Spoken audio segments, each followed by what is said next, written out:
Hi there, everybody. This is Mark Bromley, your favorite artist and author of the Yoranthium book series. And today I have for you the AI assisted help in trying to understand the parameters of Rarailmuir. Although the AI is quick and fast, I would give it that much credit. It's not very accurate in the depictions that I actually wanted to go for. I mean, you can see from the original book cover what kind of imagery I was aiming for, a little bit more.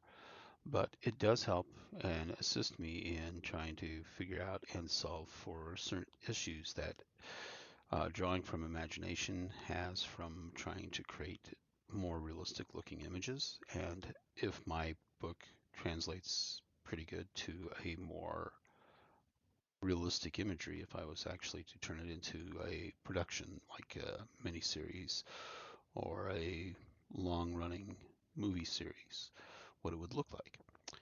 It comes out pretty good and it's pretty solid in itself. This is Rarailmuir, the first draft. I was just kind of giving the very basic uh, hair, eyes, and skin tone, in which case it made the image much too European. Uh, and that's not exactly what real Realmir looks like. And we'll see the several iterations it created until we started refining the image. And there is a process through Chat GPT Dall E 3 and this copilot when you're talking to the AI trying to address the issue. It's kind of a time consuming process just describing it alone, which eats up the time that you could actually be drawing these images, which in itself is complicated enough.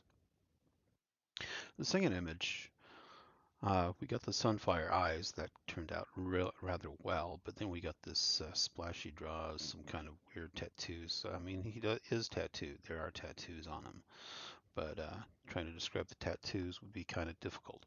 He's supposed to have a scar, not a tattoo, over on one cheek, but it's a small scar. It's not a big one, and we never really discussed the scar or why he has it, but we'll get into that much later in another book of the series. There's so many books that there's a lot of time to actually tell you this story. So it's a long, slow story, and you get the back story of everything that's happened to these characters and how they progressed to the point of where they are currently when they start the book series.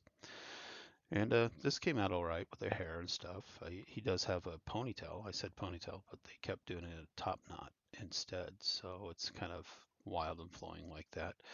In a way, it's actually based on my hairstyle of the past. And so I know about long hair because I used to have uh, pretty gorgeous long hair. And women were surprised that my hair had no split ends back then when I was sporting long hippie hair. And it's a great thing. And well, I guess it kind of shows here. Still too European. And then he got kind of anime-ish kind of drawings. It went into a bunch of series of drawings. And I know it's just using people's files and it's a collage. Collage is a valid form of art form. It's not a wrong art form. If you're throwing something together and you're brainstorming and you're using collage, it's a great idea. It's fantastic. A lot of people get upset these days over collage because they think you're just taking other people's stuff, but no, you're actually brainstorming. That's what the collage really is. And some of the collages that people put together become quite beautiful in the way that they use these images, which, a lot of magazines had to meet their untimely ends to the collage artists, but the results usually speak for themselves. And this one's starting to get a little bit better. It's the scales are still too big. I don't know. It just can't understand subtle skin tone like scales. It just has to exaggerate every single image. So yeah, the AI is an exaggerator. It's still in the early stages of developing itself as an art tool. It will take some time for it to learn these things, and I think if it becomes remotely even self-aware and it starts thinking like an actual artist, it's going to find these concepts a lot more complicated because the human mind imagining these images already makes it complicated enough because there's so many different ways to go about it. And deciding on one specific way or another does take time, but yet it's getting better. It's starting to improve. The ears are still quite off. It's only supposed to have two little flanges on the back. It's supposed to look more fleshy, more ear-like. Uh, it's not really a fish fin, but they're doing fish fins for the elf ears. Here we go. We got the elf ear. It's a lot better. This one got a lot better in the drawing, so it's almost there. It has too many frills on the end. Uh, Basically, he's a little bit more than just a sea elf at this point, but it's starting to work, and we got the sunfire eyes in there. That's good. We got the darker skin tone, but it decided to go with a shadow. I explained the shadow as a darker blue over a tan skin, but still the face is much too European in this design. But it's very good. But it's very good. It's getting there. It's the image is actually starting to pick up. And then we get a darker image. It's getting a little darker, still European. Sunfire eyes are good. The ears are manageable. The scales are still getting kind of crazy, but it's all right. So we went with that one, and Rarailmuir is turning out a little bit better. Um, I set a Therica in front of his face, but it never gets the Therica. It doesn't understand what a Therica is, so it doesn't create that dangling braid. Apparently, a lot of people don't understand it either. I used to sport a Therica when I was in college. It's a little strand of hair. It's like three little strands kind of woven together, and it dangles in front of your face. It's really thin. It's kind of stylish. A lot of people don't know what the Therica is, and uh, and it was like an Irish braid that usually dangled off the for off the front of your face. And a lot of people think that they're Irish and stuff like that. Actually, my family is part Irish on my mom's side and stuff like that. So we're also Germanic. And we, my family name settled in Normandy, went to England, um, and then spread around the world. So it's pretty good because of a Viking DNA line from Scandinavia. Anyways, enough of that. I guess you didn't need to know all that. But knowing history is actually very good for the books that I'm writing. It actually corrects a lot of issues that other authors have a little bit wrong about the whole entire thing. And we moved on from that, and we still get a European-looking Rarailmuir here. The ears again wrong, the scales again wrong. Um, but for some reason, the male neck is actually almost sized correctly. So it's strange because the AI sees the neck differently. The male neck is a little shorter, and the female neck is always really exaggerated, very long in the AI images that we've actually explored so far. It looks good. I mean, they got good highlight tones, good lights and darks. And I think that's why the AI seems to trick your mind into making it think that it's doing better. But in reality, it's not. It's struggling just as much as any creative mind, and I can see it because I'm a very creative mind.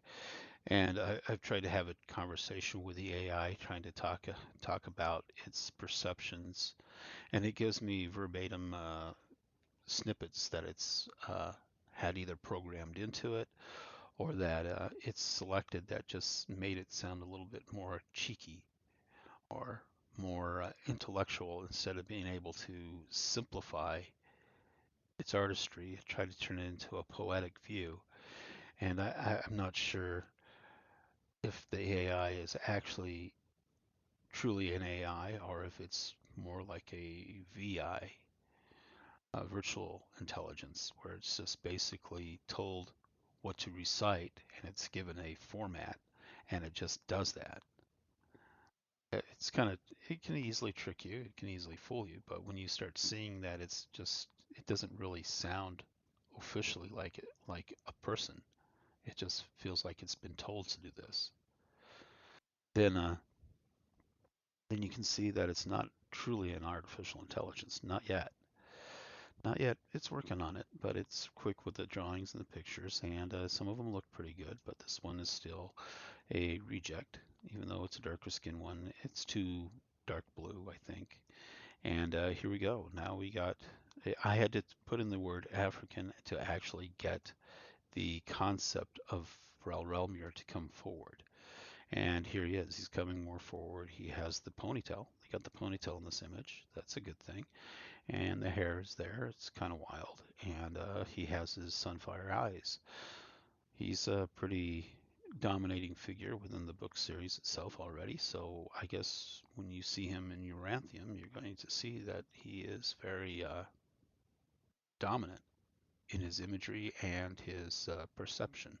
I think this might be when he was like when he first encounters when he's first encountered in the story. This might be his early days before he actually became who he was. Maybe, perhaps something like that. And then we go on, and still, for some reason, we get some European faces thrown in there from time to time. The top knot comes back.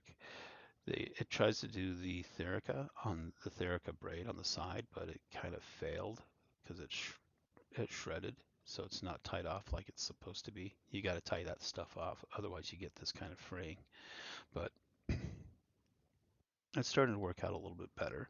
Again, we did have a relapse. The Sunfire eyes, those are really interesting. They made those really, really bright.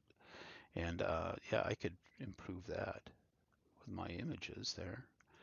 And then here we go. We got a lot better image. This guy reminds me of the MC of the America Has Talent. Uh, the way his nose is shaped and stuff like that. And I guess if he was still in his late 20s, he would probably make a perfect Real Elmure uh, based on this image alone. I don't know if he wants Fabio hair, but there you go, Fabio hair. And uh, I shouldn't say Fabio hair. It's more like my hair when I was a young man and in my early days. So yeah, it turned out rather interestingly good, and that's a useful image right there. The scales are a little bit wrong. Uh, it still doesn't got that glitter look or that gleaming look that I wanted, but okay. Now the best image that we got is this image. This is the very best image that we could get. This is the finest one that we could actually pull out of the whole entire thing. And it shows. I don't like the goatee because I never said anything about a goatee, but if found an image with a goatee. These scales are still exaggerated, too big. We got the eyes, the hair. We don't have a ponytail in the back like we're supposed to. We don't have a therica, but we can add those in. We can fix that. We can modify it so it actually does that. And then we can actually scale down those scales. Now this guy looks more like the real Elmer that we're looking for in the book series. And when you pair them up with some of the Comethra pictures, you can see they make a very good dynamic duo for the first book. Uh, they really they really play off of each other's images there because Comethra looks kind of weak and Rarailmuir is meant to look pretty strong. And that's the greatest part about this image right here is because that it's actually achieved that kind of imagery. So this is one of the first male figures that I worked with. I worked with additional figures. I'm going to have to show you Bronane's, which is the captain of the guard. He's the general, and he becomes the king. And it's a good representation of what's going on in the book series so far and the uniqueness of the situation that the sea elves find themselves in and why they are singled out for the very destructive effects that go on throughout the book series and why they are the heroes of this whole entire story itself. So, what do you guys think? Which images did you think actually portray Royal Realmir a little bit better? I'm still working on it. This is not what Royal Realmir really looks like, but if this helps you visualize the book series and what you're looking at inside this book series, then you're free to assume this because the description that an author writes about a person will vary in the book, and it's meant to do so because you're supposed to understand the book from your own perspective, from your own ideas. And that's why I wrote the book, so you can actually explore it a little bit more. And we talk about a lot of social issues in here in the book series of Yoranthium. And I thank you for coming by. I'm Mark Bromley of the Yoranthium book series, artist and author of the Yoranthium book series. And I do hope that you actually enjoyed looking at this at Rarailmuir. And I wonder if what you guys are thinking about these images. Are they actually doing it for you? I think he's lighter skin tone in this image. Maybe this is way too dark, but it is. It's actually a good image. And yeah, I think the Chat GPT is just giving me an idea of where to go with some imagery, and I might adjust some of that, uh, trying to keep it in tone with what the book actually currently is, and trying to get some more realism in there so people can actually see this as a bona fide adventure. That's something that you probably want to read because of the social commentary and the political commentary that's going on currently right now that needs to be questioned because we have some sinister cults on the rise in our media that are being led by these drastic cult leaders that are just basically, wealth hoarders. You know, I tell you, I learned a lot when I was overseas with the Navy, and the way in the late 90s, uh, the influences of bad politics or bad politicians like Bill Clinton, who was cheating on his wife, and I don't know if you call it cheating, but maybe you don't. Maybe it's just politically convenient. I guess you could call it that, but it's perversity, it's perversion. I mean, there was that Jeffrey Epstein who was the major contributor to the Democrat Party, who had many people on his flights, on his plane, that, and he took them to Pedophile Island, and there was a lot of terrible stuff that went on with a lot of the Democrat leadership that followed this Jeffrey Epstein and Weinstein in Hollywood, and there was a lot of abuses of that kind of nature. It was even in the Navy like that because the leadership reflects itself in so many ways about what they find is acceptable. And Site TV would advertise trips to when the ships are docking in ports, kind of like Tijuana or like um, Pattaya Beach, Thailand, or in various other locations where there's a lot of debauchery and human trafficking. There's a lot of human trafficking, poor conditions going on in the world, and there's Site TV, the television for the ships, the Navy ships, and they're putting out videos making it all look like fun and stuff. And when U.S. dollars are drastically at a great advantage to the poverty of the bot, you start to see how people become cruel and abusive when they think they have wealth, and they start suppressing and oppressing and taking advantage of those who they believe are poorer than them. And you can see this actually happening and unfolding. And the United States Navy is part of that because of Bill Clintons, and they all see that this Lewinsky thing can be bought and paid for. I mean, there's a lot of terrible players out in the world that actually treat people like this, that mistreat people because of the disparity between rich and poor. And it's happening right now in the United States of America. Those who are becoming wealthy in the United States are exceedingly so, while those who are facing poverty are being hurt the most.